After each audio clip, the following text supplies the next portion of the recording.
Once again, the British monarchy finds itself under the microscope, an institution that consistently attracts public debate and scrutiny.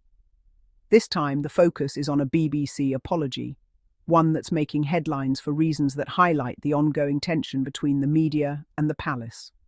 The issue: a BBC reporter referred to the Princess of Wales by the name Kate Middleton, the name she was known by before her marriage into the royal family, and one still used by much of the public and media. Yes, an official apology was issued, simply for using a name that remains widely recognised. But this isn't really about respect. It's about control, about who gets to dictate the narrative and enforce the rules. The palace is intent on replacing Kate Middleton with Catherine, Princess of Wales, reinforcing the formality and hierarchy of the monarchy. In doing so, they attempt to erase the public's association with her previous identity, focusing instead on her role within the institution. This isn't just a simple correction, it's a demand for compliance, a clear assertion of royal dominance over the media. The palace's fixation on image is so intense that even a commonly used name is seen as a threat to their carefully managed brand. A truly confident institution wouldn't react so strongly to a name, but the palace did, and the BBC, in turn, complied, reinforcing the established hierarchy. This incident is more than a minor media blip. It's a symbol of a larger issue, prioritizing protocol and image over openness and connection. Ultimately, whether she's called Kate or Catherine, the debate reveals more about the institution's priorities than about the individual herself. Public interest tends to focus on actions and authenticity, qualities that are often overshadowed by the emphasis on titles and formalities. This relentless focus on titles and protocol serves as a distraction, a way to command respect through rules and tradition, rather than through substance.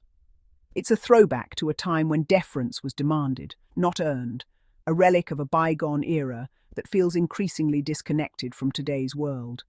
In a world that values transparency, the palace continues to cling to outdated formalities. That approach risks alienating the very public whose support the monarchy relies on.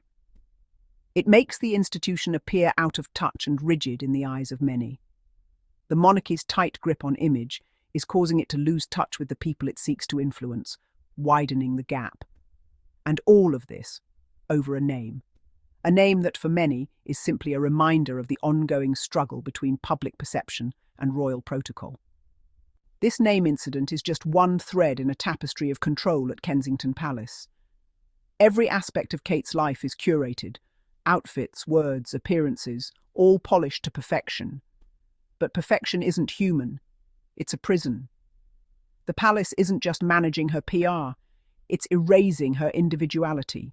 The goal: make her so synonymous with the institution that the person disappears. This level of control isn't about protection, it's about possession. Her value is tied to upholding the brand, not being herself. In the age of social media, the pressure is relentless, and the palace's response is to tighten its grip. The cost? A culture of silence and compliance where protocol trumps people. The palace is so busy polishing the crown, it forgets the head it rests upon. This isn't strength, it's profound weakness. The result: a family and institution that feels distant, staged, and disconnected. The palace's influence over the media isn't a conspiracy, it's fact. The BBC's apology is just the surface. The palace rewards compliant journalists and freezes out critics, ensuring the press acts more like a loyal pet than a watchdog.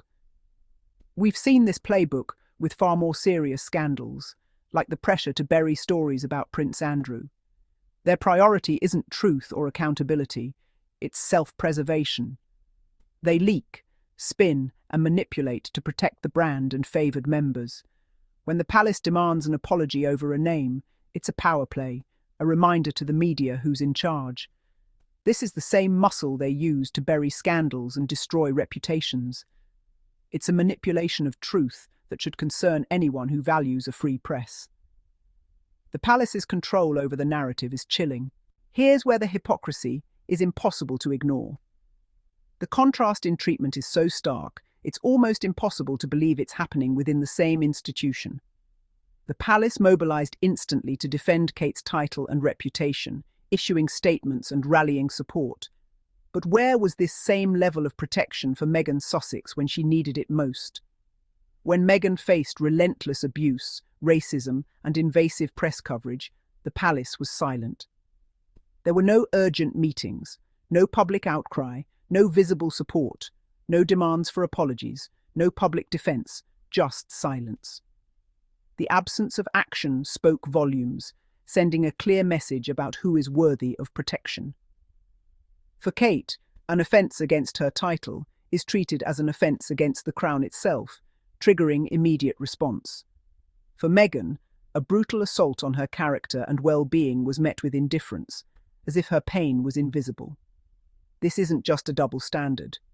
It's a calculated choice, a deliberate decision about who deserves to be shielded and who can be left exposed. The palace protects those who fit the mould, who play by the unspoken rules, and abandons those who don't conform. Compliance is rewarded, independence is punished. The message is clear: step out of line, and you're on your own. It's not about family, it's about hierarchy, image, and brand value above all else. Kate is treated as an asset to be celebrated and protected. Meghan was seen as a liability, someone to be managed or sidelined. The monarchy's protection is a privilege, not a right, reserved for those who serve its interests. Meghan wasn't seen as a person in pain, but as a problem to be managed, or more often simply ignored. The truth is clear: the institution's grace is conditional, and its loyalty is reserved for those who never challenge the status quo. Yet in the face of abandonment, Meghan showed a strength the palace could never manufacture. She and Harry chose to protect themselves, prioritizing mental health over tradition. That's real strength. Meghan endured global scrutiny, racism, and isolation, while the palace stayed silent. Many would have crumbled, but Meghan held her head high. She kept working, connecting, and showing resilience born of self-worth. Her power was in her truth, not her silence. When she spoke out, it was with honesty, not bitterness, liberating herself and others.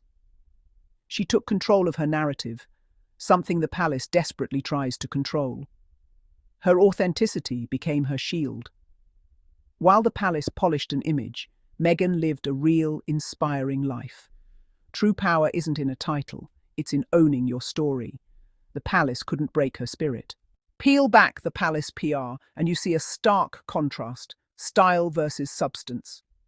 Behind the grandeur and the carefully managed image, there's a world where appearances matter more than authenticity. Kate's image is flawless, distant, and carefully curated. Never complain, never explain. Every public appearance is meticulously planned, every gesture rehearsed, ensuring she remains the perfect royal in the public eye. Her work is filtered through the lens of perfection, making her an aspirational but unrelatable figure. She is admired, but her life feels out of reach, almost untouchable, as if she exists behind a glass wall. Meghan brought a different energy: career, activism, and a willingness to get involved. She stepped into the spotlight with her own voice, her own passions, and a desire to make a real difference.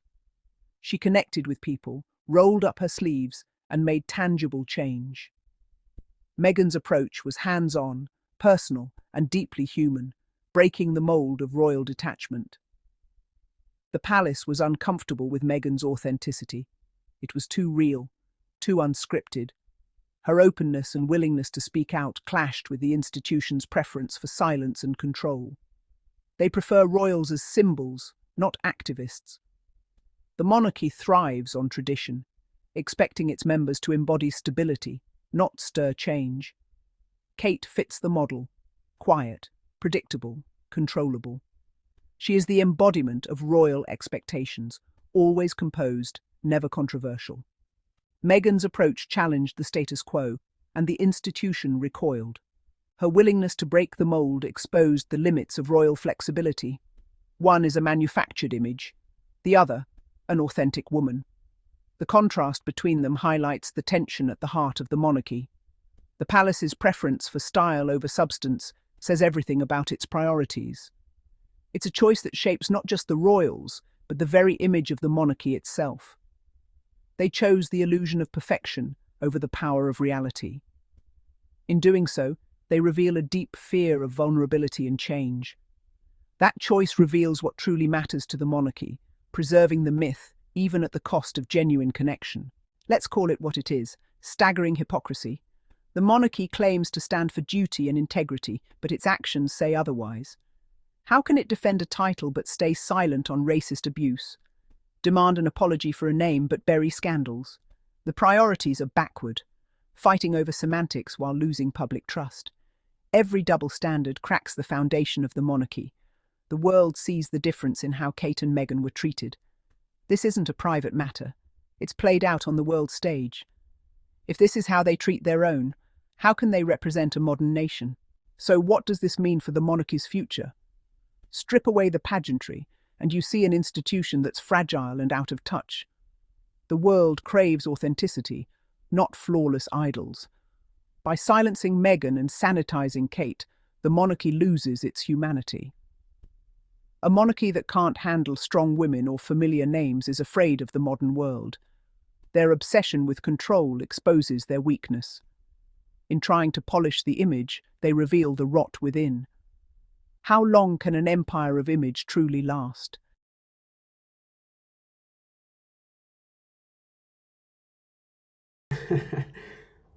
The submission itself sounds nice. And to my amazing and peculiar Sussex family, thank you all for watching our videos and tuning in to Daily Diaries Friday's update. Keep it light, keep it there, and see you next time in our next episode. Bye bye. May you have a good day and a good time. Keep shining. Bye bye.